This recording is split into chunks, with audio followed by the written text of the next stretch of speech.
Kalau lagi requirement gathering, meeting sama user, kalian pasti sering bingung mau nanya apa. Nah, coba deh pakai satu rumus sederhana ini, yaitu 5W1H.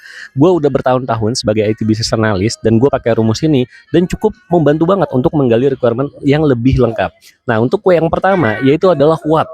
Tanyakan apa masalah yang sedang dihadapi sama user, sama klien, dan fitur apa sebenarnya yang dibutuhkan sama mereka. Jangan langsung membahas solusi sebelum kalian memahami masalahnya seperti apa. Dan yang kedua adalah why. Nah, why ini pertanyaan yang paling sering dilewatkan. Tanya ini, kenapa fitur itu dibutuhkan dan apa tujuan dari bisnisnya. Dengan memahami alasan dari user ini, kita bisa memastikan solusi yang dibuat benar-benar menyelesaikan masalah dari user. Yang ketiga adalah who. Nah, who ini cari tahu siapa aja yang terlibat, siapa yang menggunakan sistem, siapa yang menginput data, siapa yang melakukan approval, dan siapa yang hanya bisa melihat reportnya. Jawaban ini nanti itu akan menentukan hak akses dari masing-masing fitur, dari masing-masing menu, dan juga kebutuhan dari masing-masing user ataupun role untuk penggunaan sistem. Way yang keempat yaitu adalah tanyakan kapan proses tersebut dijalankan. Apakah setiap transaksi, apakah setiap hari, apakah setiap akhir bulan, atau mungkin hanya pada kondisi tertentu aja.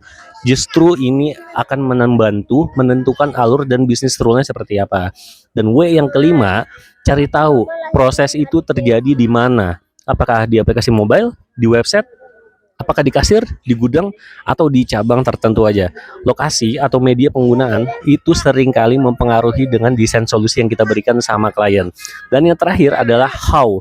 1H. Nah, minta user ataupun klien menjelaskan alurnya dari awal sampai selesai itu seperti apa, siapa melakukan apa, data apa yang dibutuhkan, validasinya bagaimana, dan apa yang terjadi jika ada kondisi tertentu. Nah, di sini biasanya nih requirement paling banyak muncul. Jadi jangan sampai kelewatan untuk yang terakhir. Jadi ingat ya, kalau misalkan kalian sebagai IT business analyst, tugasnya itu bukan cuma sekedar mencatat apa yang dikatakan sama user, tapi mengajukan pertanyaan yang tepat sesuai dengan yang dibutuhkan. Jadi sebelum meeting berikutnya, kalian pastikan siapin dulu nih rumusnya 5W1H ini.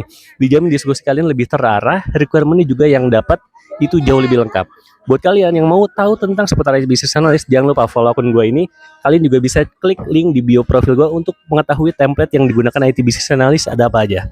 Jangan lupa follow guys.